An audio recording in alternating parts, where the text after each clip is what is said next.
Ողջույն։ Ասում են, թե հիշողությունները տարիների ընթացքում անհետանում են, բայց ես կարող եմ հակառակը ապացուցել, քանի որ միշտ հիշողությունները արթնանում են շատ պատահական ձևով, եւ նրանք հիմնականում արտանում են, երբ դու կանգնած ես կամ քայլում ես փողոցով։ Փողոցում միշտ հիշում ես քո մանկությունը, հին ընկերներին, լավ խաղերը, քո սիրո առաջի պատմությունը։ Այս անգամ մենք կպատմենք Թումանյան փողոցի պատմությունը եւ այն կհիշենք միասին։ Այն փողոցը, որի մասին այսօր ես պատրաստվում եմ ձեզ պատմել, անվանվել է հայ մեծ գրող Հովհաննես Թումանյանի անունով։ Հովհաննես Թադևոսի Թումանյանը ծնվել է 1869 թվականի փետրվարի 19-ին։ Թումանյանի պոեմներից, բալադներից ու հեքիաթներից շատերի հիմքում ընկած են ժողովրդական բանահյուսություններ։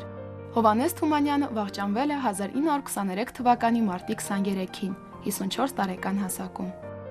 Շատ քչերը գիտեն Թումանյան փողոցի պատմությունը։ Պատմությունը շատ կարճ է, բայց միաժամանակ շատ հետաքրքիր եւ արժանի բացահայտման։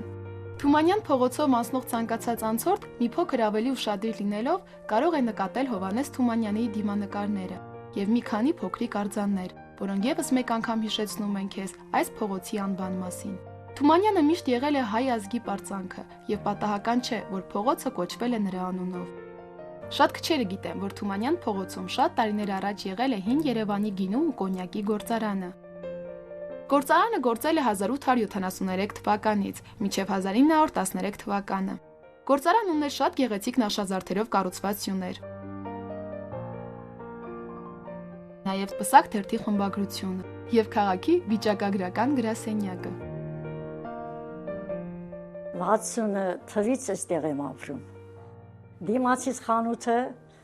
մթերային խանութերի, կոնֆետերեն, քաղցրեղեն ամեն ինչ, կողքին գրքերի խանութ էր։ Մենք տալոններով, բանով գրքեր էինք շահում, ուրախանում էինք ամեն ինչով։ Մի քիչ այն կողմը գնում էր մեծ խանութ էր, կտորի խանութ, սաղ Երևանը տեղից էին օգտվում։ Ինչը տեսել եմ, այն եմ ասում։ Թումանյան փողոցը սկսվում է Սարյան փողոցից, խաչվում Եզնի Կողբացի, Տերյան, Աբովյան, Նալբանդյան, Հանրապետության փողոցների հետ եւ ձգվում մինչեւ Խանջյան փողոց։ Սուրբ Գայանեի գիմնազիան, որը նույնպես գտնվել է Թումանյան փողոցում, հիմնադրվել է 1866 թվականին, տեղի մտավորականության եւ Էջմիածնի եկեղեցու կողմից։ Այն նախատեսված է եղել միայն աղջիկների համար։ Գիմնազիան գործել է մինչեւ 1932 թվականը։ 1920-ական թվականներին այստեղ է եղել Թամանյանի արհեստանոցը, որտեղ, ինչպես տեղի բնակիչներն էին պատմում, ամեն անգամ ծնվում էր մի նոր կառույց։ Խուդաբաշյանի տունը ամենից հարմար շենքն էր Թումանյան փողոցի վրա, որտեղ կարող էր անցկացվել մարդահամարը։ Համոզված եմ, շատերը կհամաձայնեն ինձ հետ, որ Երևանում ամենից շատ սիրված վայրերից մեկը Թումանյան փողոցի այգին է, որը հայտնի է բնակչությանը Կարապի լճի այգի անվանումով։ Շատ տարիներ առաջ լճի տեղում, ինչպես նաև նրա շրջակայքում,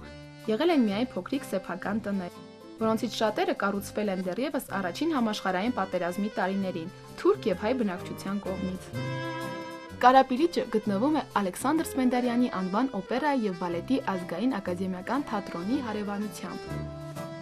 Կառուցվել է 1963 թվականի ապրիլ-հոկտեմբեր ամիսներին։ Կարապի լճի հեղինակը ճարտարապետը Գևորգ Մուշեղյանն է։ Լիճն անվանվել է Չայկովսկու Կարապի լիճ բալետի պատվին։ Խորհրդային տարիներին լճում ապրում էին սպիտակ եւ սև կարապներ։ 90-ականների սկզբին դրանք վերացան։ Այնուհետև կարապները վերադարձան լիճ։ Կարապի լճի կողքին է գտնվում Առնո Բաբաջանյանի արձանը։ Արձանի հեղինակներն են քանդակագործ Դավիթ Բեջանյանը եւ ճարտարապետ Լևոն Իգիթյանը։ Առնո Բաբաջանյանը միջազգային ճանաչում ունեցող խորհրդահայ կոմպոզիտոր դաշնակահար է։ Ամենասիրված երգահաններից է եղել եւ մնում է մինչ օրս լավագույն կոմպոզիտորներից մեկը հայ ազգի համար։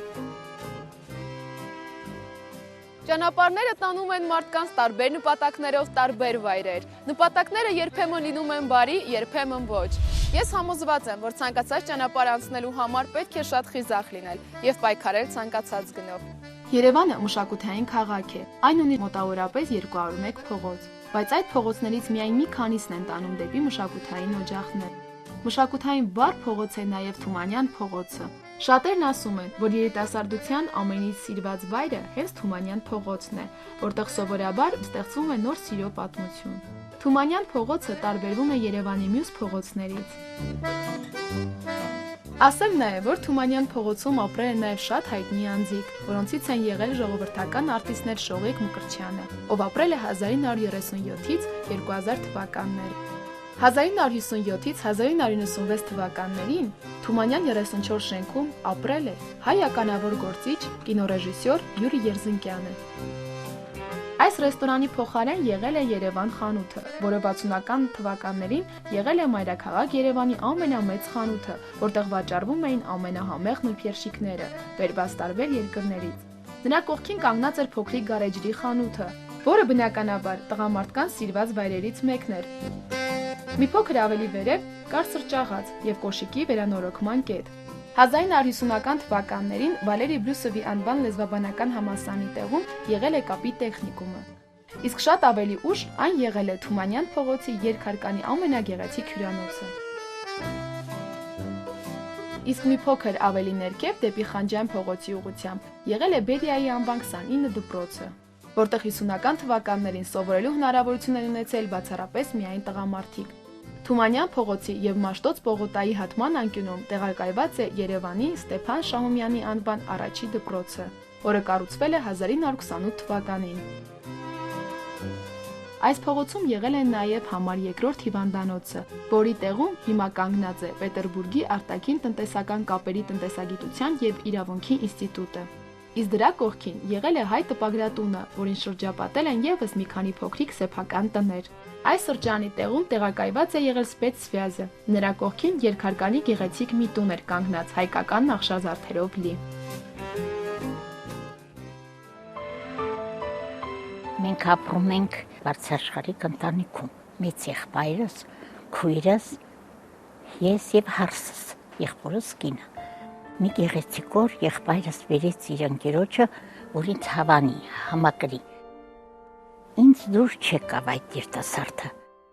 Ես աշճաններից իջնելով, խնձորը ձեռքս ուտելով, իջնում էի եւ այդ մոմենտին խնձորը ձեռքիցս ընկավ, սայթակեցի, վայր ընկա։ Այդ մոմենտին նկատում է հարսս եւ ամիջապես գալիս է ձեռքիցս քաշում, տանում է, որ ես բարձրաշխարհիկ եմ, բան որի հետ ինչ գործում եմ։ Մի օր ես նկատեցի, որ այդ բանվոր տղան դրսում աշխատում է եւ որոշեցի, որ այս անգամ ես ինքս մոտենամ իրեն։ Եվ վերցնելով բաժակը մոտեցա իրեն ջուր առաջարկելու։ Այդ տղան ինձ չմերժեց, ջուրը վերցրեց,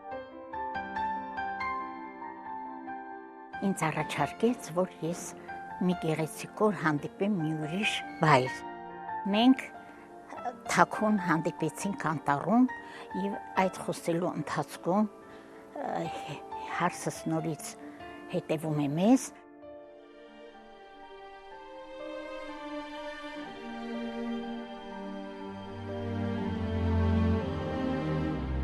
Եղբորս է բերում, եղբայրս ինձ տեսնում է եւ ապտակում է։ Ապտակելով քաշում է դեպի տուն տանում։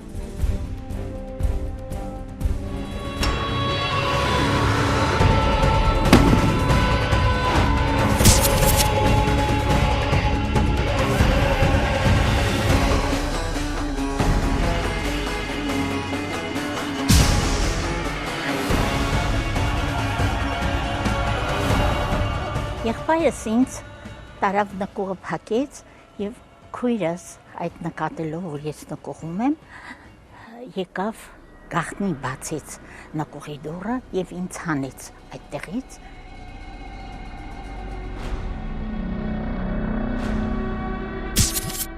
Այդ երիտասարդը դրսում սպասում էր ինձ։ Մենք միասին թախանք։